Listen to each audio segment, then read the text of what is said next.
Bonjour tout le monde, bienvenue à Districtement Habitat, notre émission 100% virtuelle, 100% habitation, produit par l'APCHQ Montréal Métropolitain et présentée cette semaine par Centura.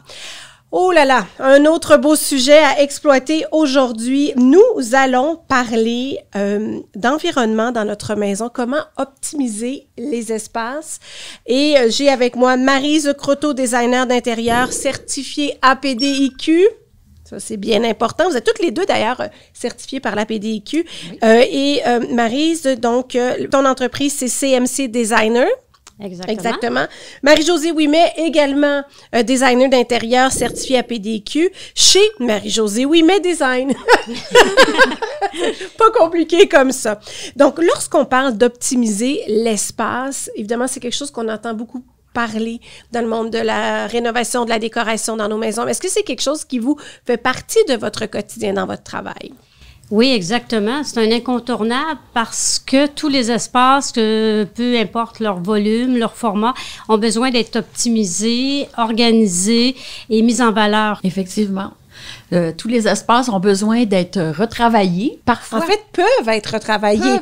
Oui, OK. Effectivement.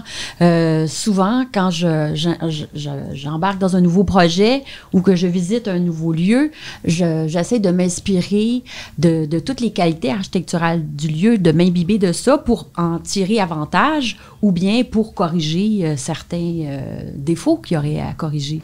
Oui, puis il y a le temps aussi qui change, les modes, qui changent les besoins également.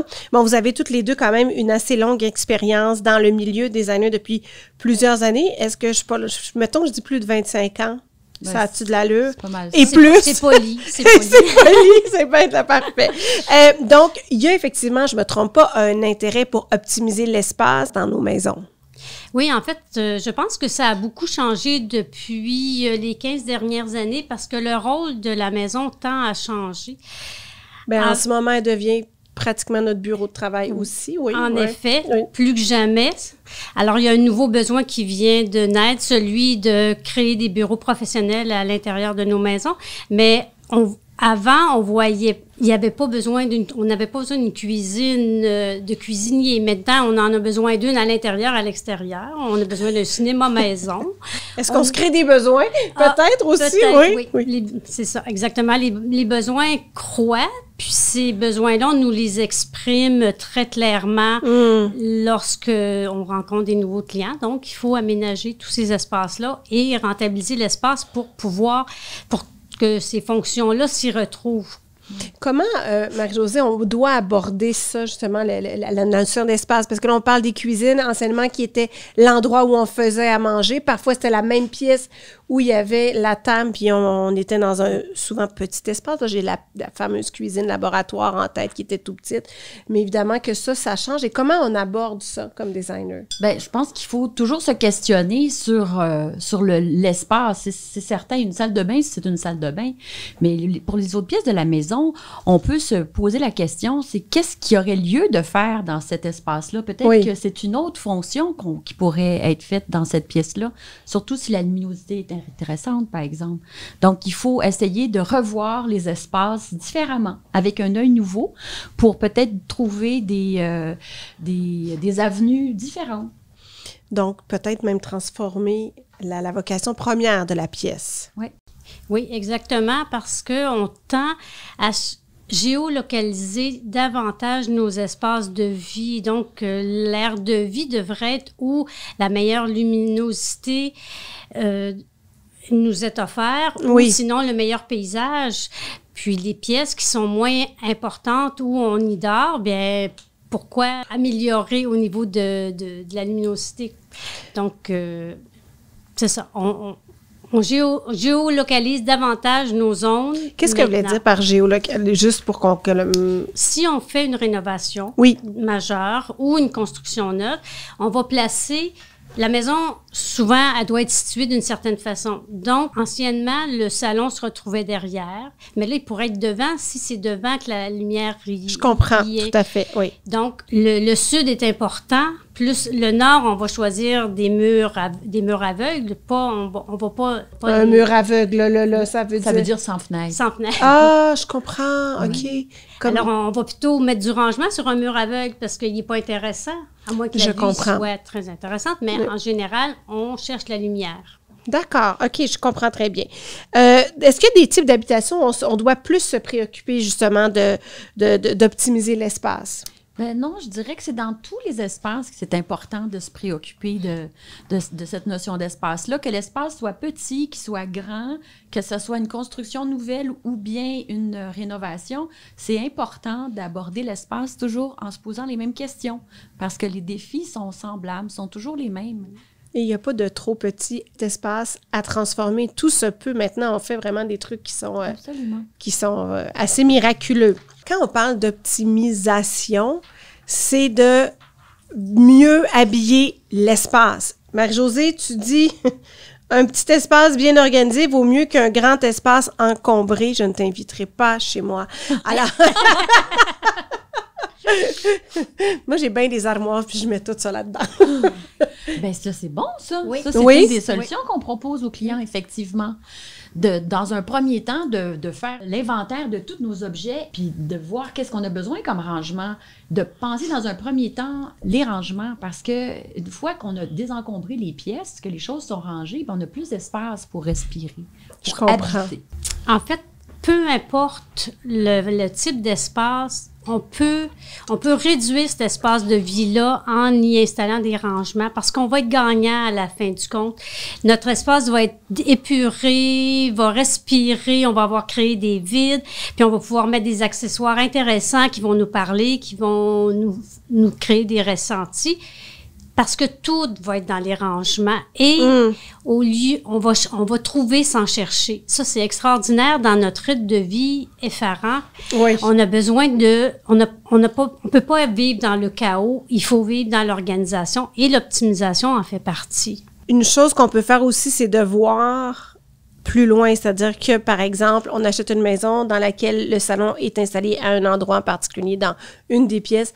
On peut penser, imaginer, déplacer le salon et utiliser une autre pièce pour l'installer. Ça peut être ça aussi. Oui, parce que on peut abattre des murs, on peut agrandir des pièces.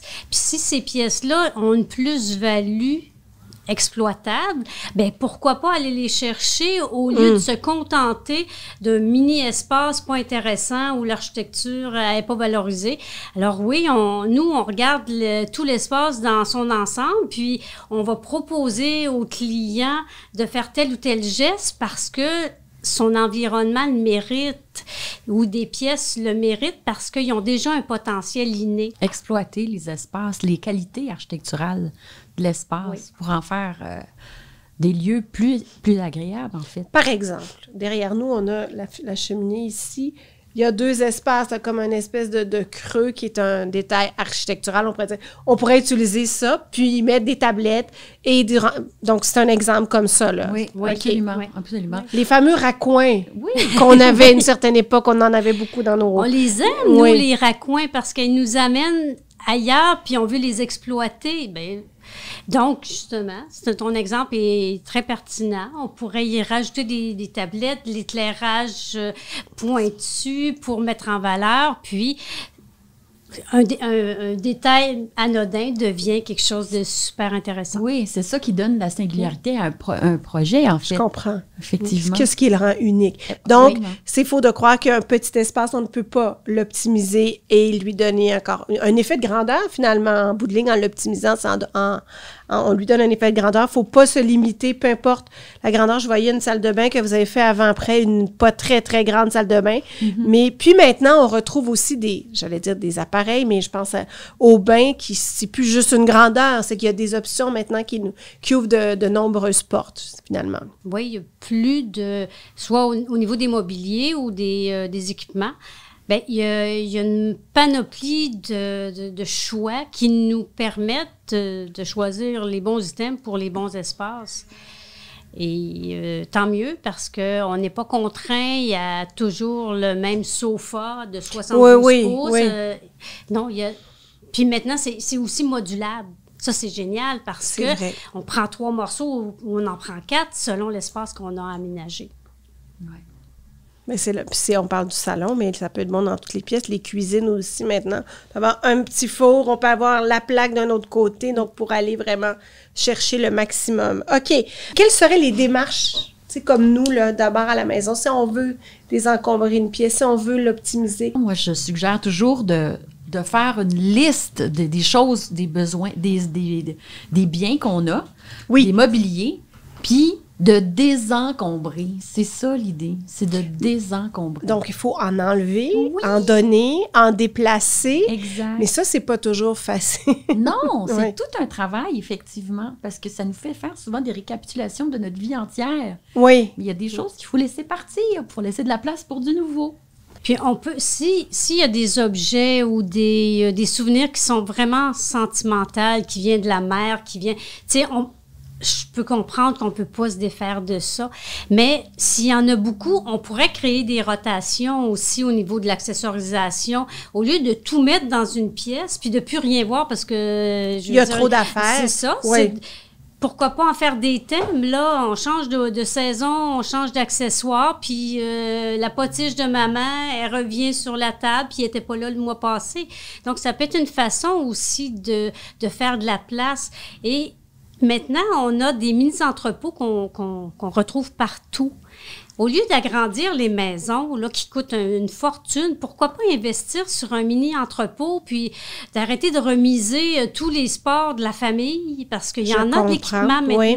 Alors, il faut remiser ça, mais on utilise des espaces qui sont vraiment précieux, puis qui, au final, coûtent cher. Un espace de vie coûte cher. Pourquoi pas les remiser dans un mini-entrepôt? L'arbre de Noël, on n'a pas besoin de le garder en dessous de l'escalier. Là, on pourrait mettre autre chose. Donc, ce serait une solution pour élaguer. Donc, ça, c'est une façon. Mais ça demande un peu de sous, mais je pense, si je ne me trompe pas, que c'est pas si cher que ça, les mini-entrepôts. On n'ira pas là, mais il me semble que j'ai une copine qui a trouvé quelque chose à 40 $ par mois.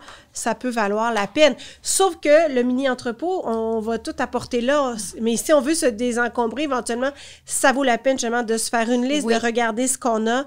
Puis, je sais que pour les vêtements, on dit à peu près après 2 ans, quand on les a pas portés, ben de peu de chances qu'on ait la chance de les remettre. Donc, au fil du temps, quand les trucs passent...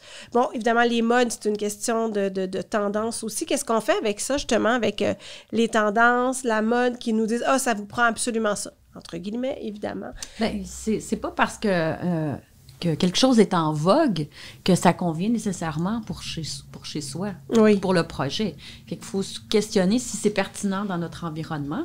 Puis moi, je dis toujours aux clients qu'il vaut mieux parier sur des morceaux de mobilier ou des éclairages qui vont être de qualité. À long terme. Plutôt que sur la quantité. Oui. Puis d'avoir donc de beaux objets qui vont garder une belle qualité, qui vont apporter beaucoup de chaleur, qui vont être des éléments intéressants qu'on peut même céder à nos enfants. C'est des objets qui vont rester avec nous toute la vie. Ce sont des pièces de qualité plutôt que de la pacotille. Mais optimiser l'espace, évidemment, vous, ça fait partie de votre métier. Donc, vous arrivez, si on vous demande de transformer une pièce, par exemple, avec un plan, vous allez pouvoir, justement, voir chaque centimètre carré qui pourra être exploité pour autre chose. Oui, exactement. Quand on fait dans notre jargon, on appelle ça un blocage d'espace. Bien, on va en faire plus qu'un parce que c'est une maquette. Moi, je dis toujours aux clients, c'est pas très cher de barbouiller un bout de papier, mais d'abattre un mur, ça peut être coûteux. Oui, donc de s'amuser. On veut pas se tromper, puis on veut aussi proposer toutes les options aux clients. Puis au final, c'est en jasant qu'on va décider que, oui, cette option-là, elle correspond plus à leurs besoins ou il arrive très, très souvent, là, moi, je vois ça dans presque tous les projets, c'est que deux options se mergent, s'entrecroisent. Se fusionnent, oui. Excusez l'anglicisme. Alors, les deux options se fusionnent et on a une nouvelle option et c'est celle-là qui convient tout à fait. Puis après ça, on exploite à partir de ce moment-là. Là, on travaille plus en 3 dimensions avec l'ambiance, avec le mobilier intégré et tout ça. Donc, d'où l'importance de travailler de concert avec votre client qui peut vous apporter vous donner des idées aussi. On travaille en équipe. Moi, je dis toujours, on travaille en équipe. Puis on fait au départ, quand c'est le temps du du blocage, une tempête d'idées qui précède ça. C'est le moment où c'est le temps de lancer toutes les idées pour regarder quelle avenue on va prendre, pour trouver celle qui va être la plus probante, qui va donner les meilleurs résultats. Mais il faut essayer, il faut parler, il faut discuter. C'est un échange vraiment qui se crée avec le client. Puis le maximum d'informations il nous livre, le mieux on peut arriver à trouver des solutions qui vont correspondre à sa façon de vivre. Puis on va créer à ce moment-là un espace qui va répondre complètement à tous les critères, à tout ce qu'il souhaite avoir, là. Eh oui, je comprends. Puis, il existe maintenant sur le marché, on parlait moi, j'avais en tête tantôt, les poêles, les ça qui se font de toutes sortes de grandeurs, même les réfrigérateurs maintenant, mais tout ça. Mais les meubles faits sur mesure, on a des ébénistes extraordinaires au Québec, des entreprises qui font vraiment des choses fabuleuses. Ça, c'est une façon extraordinaire aussi d'habiller notre pièce. Oui, en effet, parce que c'est du sur-mesure, donc il n'y a pas de contrainte. Si l'espace a telle dimension, bien, on peut remplir cet espace-là, plafond, plancher. Puis l'ébéniste, lui, il va ajuster, le plancher est croche, il ajuste. Oui. Ce qu'on ne peut pas faire avec un meuble autoportant, là, qu'on achèterait en boutique. Alors, puis, vous avez totalement raison. On a des ébénistes, là, des perles, là, ils font des œuvres d'art avec... On a des beaux bois aussi, hein, même on peut utiliser des bois locaux comme des produits bois. De chez nous, oui. On tend de plus en plus à utiliser nos ressources. Donc, on a des très beaux bois. Puis parfois, c'est en toute simplicité aussi. On n'est pas obligé d'aller dans l'exotique, mais on va travailler le détail, puis on va reconnaître cette touche-là plus que si on achetait du mobilier déjà tout le kit complété. Tout prêt là, qu'on trouve au magasin de meubles, souvent avec la table à café qui s'agence. Oui, moi, je dis toujours, vous pouvez l'acheter, le kit, mais pas obligé de tout mettre dans la même pièce. Vous pouvez aussi, à force, vous promener d'une pièce à l'autre, le fauteuil et tout. Donc, une fois qu'on a fait la liste de ce qu'on a, de ce qu'on souhaite, peut-être pas se débarrasser, mais oui, on souhaite se libérer. Là, il y a une planification qui va se faire. Évidemment, c'est rapidement, le papier crayon arrive en ligne de compte, j'imagine. Oui. Bien, maintenant, c'est l'ordinateur, puis les images 3D dans lesquelles on peut se déplacer. Pour bien voir comment ça circule par la suite, oui. Puis, il n'y a pas de... Maintenant, c'est des outils extraordinaires. Ça nous permet, nous, de pousser vraiment au meilleur notre concept et de le tester aussi. Ça devient une maquette. Alors, de faire des erreurs, là, c'est presque pas possible parce qu'on est en virtuel, en temps réel, dans un espace. Donc, si on propose, par exemple, des moulures où il y a des jonctions, bien, on sait si ça fonctionne parce qu'on les a dessinés, puis c'est en maquette. Et le plus beau de ça, c'est que le client ne pourra jamais dire « bien, c'est pas à ça que je m'attendais ». Parce qu'on peut voir réellement sur l'ordinateur ce à quoi ça va ressembler. Oui, exactement. Puis, on le fait avec lui. Moi, souvent, j'ai pas tout à fait terminé le travail. J'assois mes clients de chaque côté ou sur le grand écran.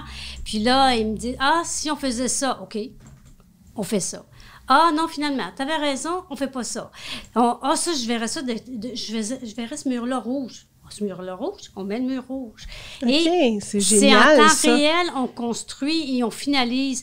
C'est sûr que le gros du travail, on le fait nous parce qu'au niveau ergonomique, c'est nous qui se connaissons. Oui, ça, l'ergonomie, c'est quelque chose qui revient souvent. C'est important dans votre excuse-moi, je t'ai coupé la parole, par exemple. Bon. L'ergonomie, c'est important dans votre planification.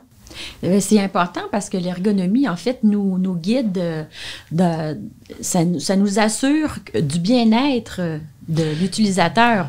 Mettons, Marie-Josée, je te dis concrètement, comment m'expliquerais-tu l'ergonomie? Quand tu penses à l'ergonomie, quand tu es en train de créer, ça veut dire quoi concrètement, là, mettons? Bien, ça peut être dans un premier temps les circulations dans un espace, d'une pièce à l'autre, s'assurer qu'il y a des circulations adéquates, que les activités sont bien réparties dans un espace. On parle de maison, mais c'est la même chose dans un espaces bureau. de bureau. Ensuite de ça, par exemple, dans une cuisine, bien, que les circulations, puis que les activités... Qu'on puisse ouvrir la porte du lave-vaisselle. Oui, que toutes ces choses-là puissent se faire aisément, avec facilité. Je comprends. Donc, dans une salle de bain, c'est la même chose aussi. Il faut qu'il y ait des espaces suffisants. Par exemple, pour la toilette, bien, il doit y avoir un espace minimum entre le mur puis le le comptoir lavabo, c'est de ce côté-là, parce que sinon, on est trop coincé. Donc, l'ergonomie, c'est ça, en fait. C'est de s'assurer que l'utilisateur va avoir l'espace qu'il faut, pour fonctionner. Son bien-être va être amélioré. Et puis, c'est ça, il va en profiter pleinement. Oui, puis plus longtemps, puis c'est là, ça, faut penser à tout ça d'avance aussi. Oui, parce que ça peut devenir un irritant si je complète avec Marie-Josée, c'est que pour une cuisine, si un client nous dit que les deux cuisinent puis adorent cuisiner, bien notre circulation, elle sera pas la même parce qu'on le sait que tout le monde va être dans la cuisine en même temps, puis il va sûrement avoir des activités qui vont se faire dos à dos. Donc, on a besoin de plus un 42-48 pouces de passage que... Mais il y a moyen de moyenner, parce que moi, je pense à ma petite cuisine qui n'est pas très grande. Moi, je rêvais d'un îlot, mais je ne peux pas avoir un îlot, mais j'ai une péninsule! Donc, une péninsule, pour ceux qui ne savent pas, c'est un îlot qui est comme ça en longueur, donc une portion au mur, et puis, donc, on peut chacun cuisiner. Oui, c'est comme une presqu'île. Une presqu'île, oui, voilà. C'est un presqu'îlot. Un presqu'îlot. D'accord. Oui, c'est important d'y penser. Oui. OK. Justement, on parlait lorsqu'on parle d'optimisation, on a tendance à penser aux petites pièces auxquelles on veut donner de la grandeur. Mais une grande pièce aussi devient tout aussi, pas problématique, mais mettons que c'est un beau défi également. Oui, parce que ce qui est important aussi, c'est d'avoir une corrélation entre chaque pièce. Moi, j'ai vu des clients qui avaient très grand, puis là, ils dédiaient tellement trop d'espace à l'aire de vie au détriment d'une autre pièce. Alors, il n'y a plus d'équilibre. C'est que quand tu te déplaces dans la maison, ben, tu n'as pas l'impression que c'est harmonieux.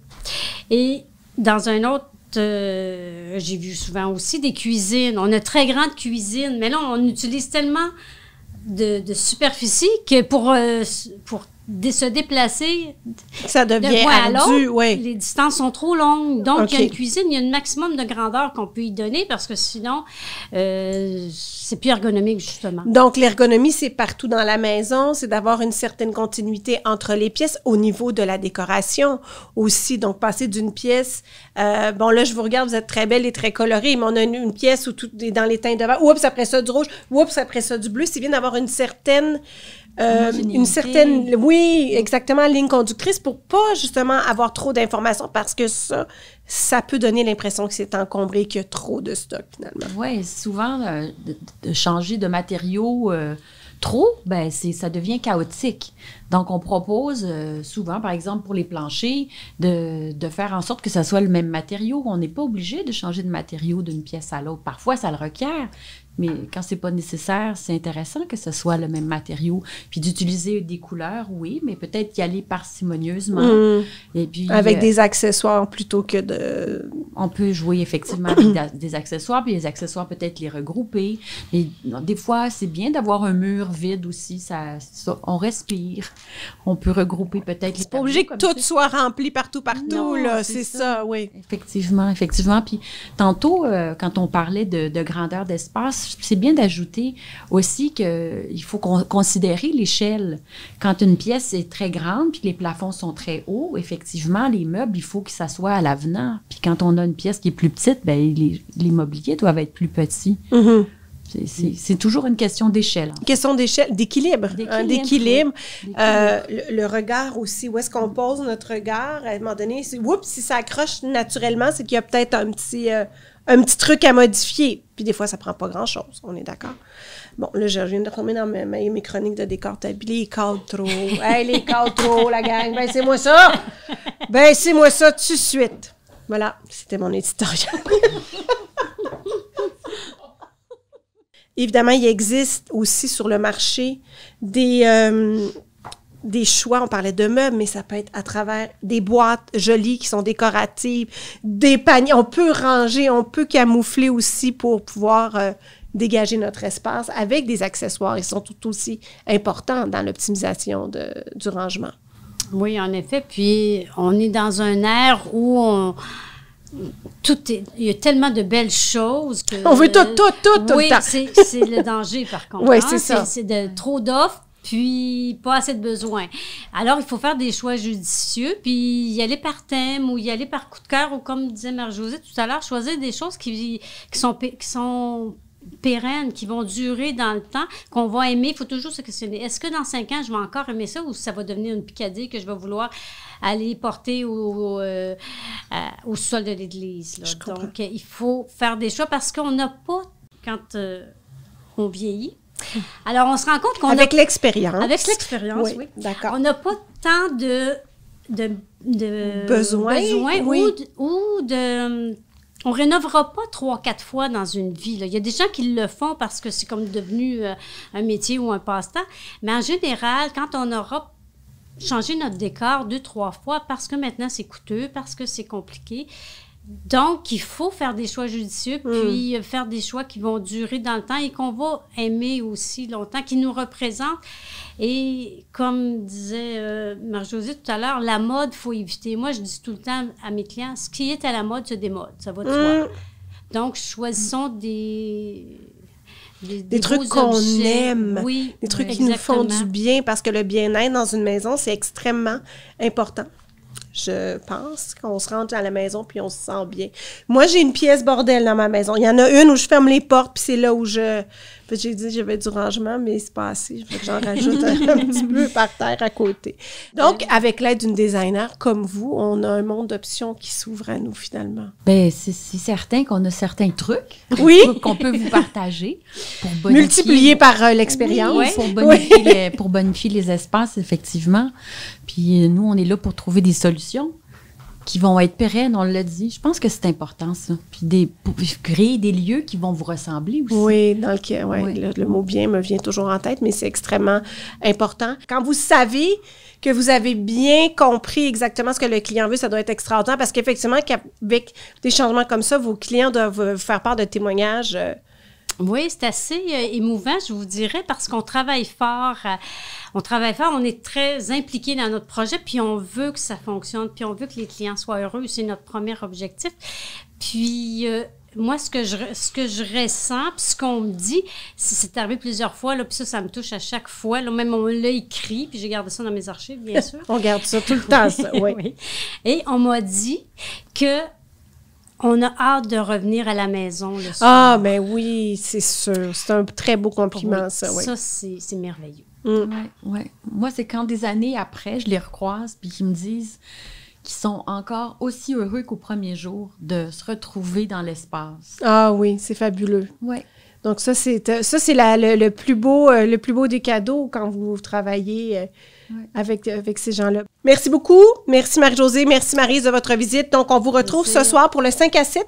Vous allez approfondir le sujet encore plus sur l'optimisation des espaces, qu'ils soient petits, grands, moyens. On a toujours des solutions. Vous avez toujours des solutions. C'est bien ça? Exactement. Oui, merci à toutes les deux. Je veux aussi vous dire que nous avons le concours qui se poursuit, donc à gagner une carte cadeau de 1 000 $ qui est offerte par Centura. Donc, on aura des gagnants qui seront nommés la semaine prochaine. Pour y participer, super simple, vous allez sur districthabitat.ca pour aller vous inscrire. Bonne chance à vous tous. Merci beaucoup. Et si vous voulez en savoir plus sur nos experts, également les exposants qui seront au Salon de Terrebonne et de Brossard, je vous invite à les découvrir sur le même site, donc districthabitat.ca. On se donne rendez-vous demain midi pour Districtement Habitat. Je serai là. Passez une belle journée tout le monde. À très bientôt. My heart reaching out.